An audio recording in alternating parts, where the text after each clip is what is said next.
भारत में राष्ट्रवाद के उद्भव के क्या कारण थे? तो पहला, हितों में विरोधाभास। ब्रिटिश शासन के अंतर्गत भारतीय हित एवं उपनिवेशवादी हित में आपस में विरोधाभास थे।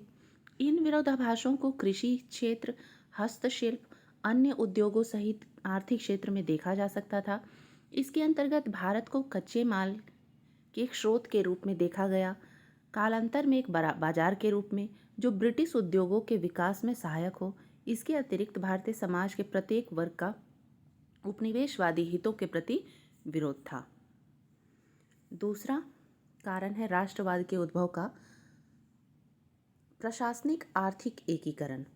ब्रिटिश शासन में व्याप्त अर्थव्यवस्थाओं को सुधारने हेतु सुव्यवस्थित एवं शक्तिशाली ब्रिटिश सरकार के गठन हेतु राजनैतिक, आर्थिक, प्रशासनिक एकीकरण के प्रयास किए गए।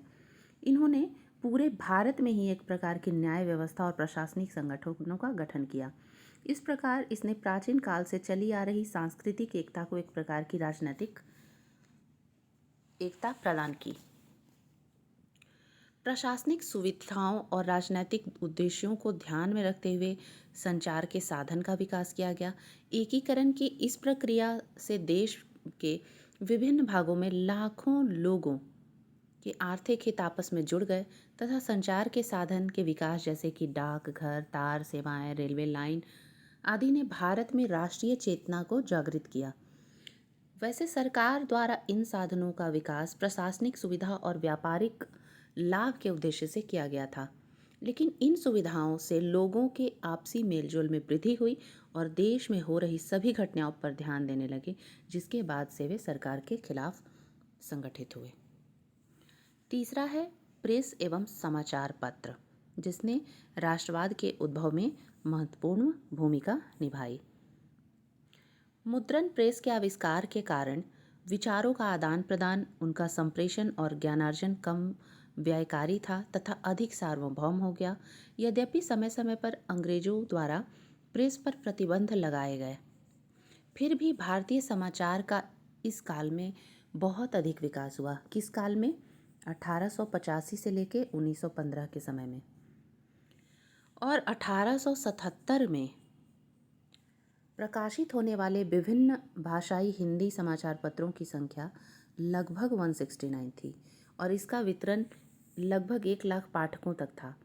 भारतीय समाचार पत्रों ने जनमत बनाने, राष्ट्रीयता के प्रचार तथा जनता को शिक्षित करने में एक महत्वपूर्ण भूमिका निभाई। उदारवादियों ने अपने विचारों को लोगों तक पहुंचाने में इसका माध्यम के रूप में प्रयोग किया। राष्ट्रवाद के उद्भव के कारण में पाश्चात्य चिंतन तथा शिक्षा का प्रभाव भी है।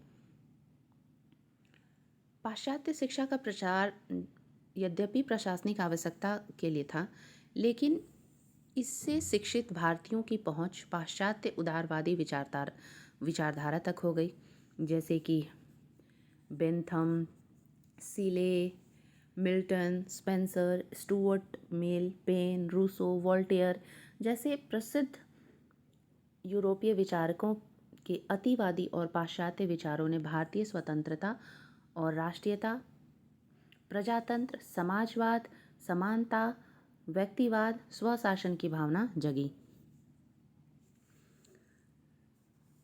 पांचवा है सामाजिक धार्मिक सुधार।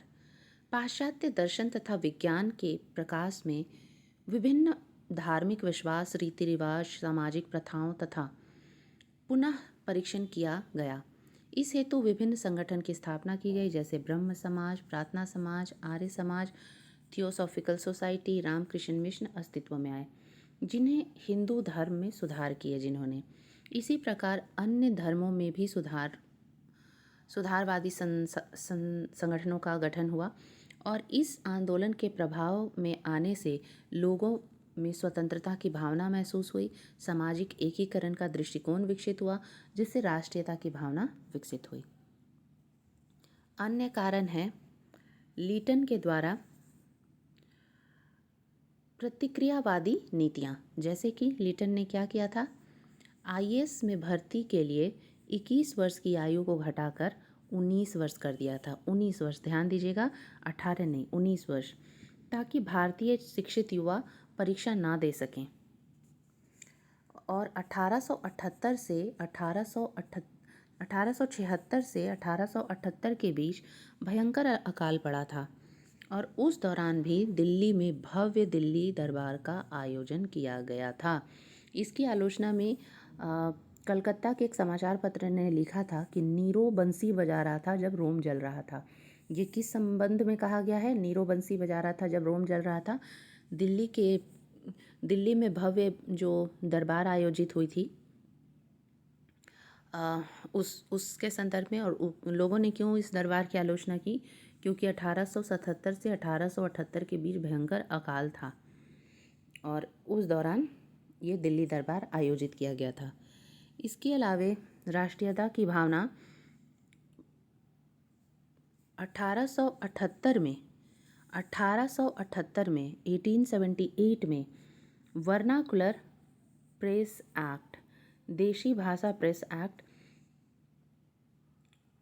तथा 1878 ईस्वी में ही भारतीय शास्त्रीय अधिनियम लिटन की इन नीतियों ने जातीय कटुता को बढ़ाया तथा सरकार विरोधी आंदोलन सशक्त हुए। भारत के अतीत का पुनः अध्ययन। भारत के अतीत का पुनः अध्ययन भी राष्ट्रवाद के उद्भव का कारणों में एक है। Sir William Jones, Max Muller जैसे विद्वान प्राचीन भारतीय इतिहास में शोध करने के फलस्वरूप भारत की सांस्कृतिक परंपरा का उन्हें ज्ञान प्राप्त हुआ। कनिंघम जैसे पुरातत्वविदों द्वारा खुदाई की गई भारत की महानता एवं गौरव का चित्र प्रस्तुत किया गया, जो रोम और यूनान की प्राचीन सभ्यताओं के से किसी भी पक्ष में कम गौरवशाली नहीं था। इसके साथ ही R.G. भंडारकर तथा R.L. मित्र, दयानंद सरस्वती, विवेकानंद आदि विद्वानों ने भारत की सांस्कृतिक विरासत को पुनर्व्याख्यात कर राष्ट्र की नई तस्वीर पेश की। इससे आत्मविश्वास, राष्ट्रीय स्वाभिमान और राष्ट्र प्रेम तथा राष्ट्रीयता की भावना जगी। साथ में एक अन्य कारण है राष्ट्रवाद के उद्भव का मध्यम वर्गीय बुद्धिजीवियों का उत्थान। अंग्रेजों ने प्रशासनिक तथा आर्थिक क्षेत्र की नवीन प्रक्रियाओं से नगरों में एक नवीन मध्यम वर्ग का उदय हुआ। इस नवीन वर्ग की तत्परता से अंग्रेजी शिक्षा को ग्रहण कर लिया एवं उन्हें रोजगार, सामाजिक प्रतिष्ठा प्राप्त हुए। यह नवीन मध्यम वर्ग एक संगठित अखिल भारतीय वर्ग था, जिसकी पृष्ठभूमि तो अलग अलग थी, लेकिन ज्ञान, विचार, मूल्य की अग्रभूमि समान थी। इस वर्ग के ज़्यादातर लोग कानून की शिक्षा प्राप्त लोगों को ब्रिटिश कानून की खामियों का ज्ञान था, जिसके आधार पर उन्होंने संघर्ष को बल दिया और इसी वर्ग ने राष्ट्रीय आंदोलन को नेतृत्व भी प्रदान किया। समकालीन आंदोलन का प्रभाव। इस समय ये 1885 से 1915 का समय है। इस समय स्पेन और पुर्तगाल के दक्षिण अमेरिकी उपनिवेशों के स्थान पर राष्ट्रीय राज्य स्थापित हो रहे थे। दक्षिण अमेरिका में राज्य स्थापित हो रहे थे। यूरोप में भी यूनान और इटली के राष्ट्रीय स्वतंत्रता संग्राम ने सामान्य रूप से तथा आयरलैंड के स्वतंत्रता संग्राम ने विशेष रूप से भारतीयों को प्रभावित किया।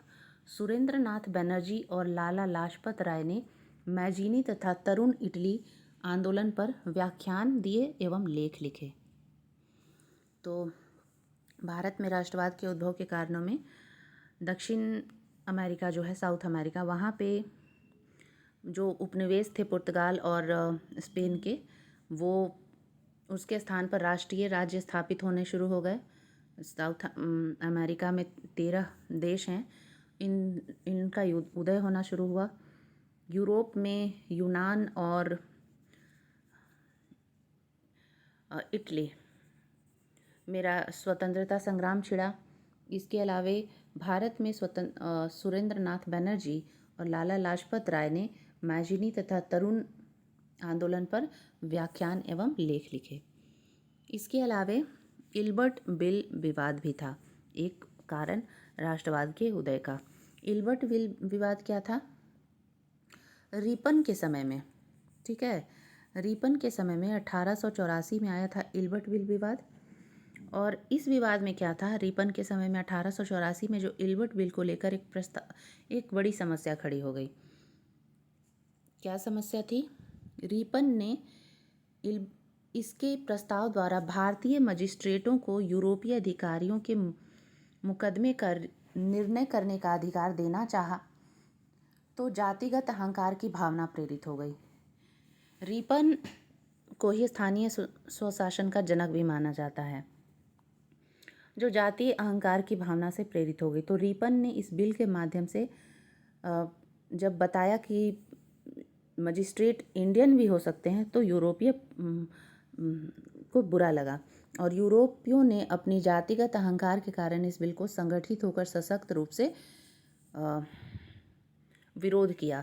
तो इल्बर्टविल विवाद जो है भारतीयों से संदर्भित नहीं है। इल्बर्टविल विवाद यूरोपियों का बहिष्कार है। रिपन जो बिल लाए इल्बर्टविल विवाद उसके खिलाफ था। इल्बर्ट बिल में था कि भारतीय भी यूरोपीय लोगों का फैसला कर सकते थे।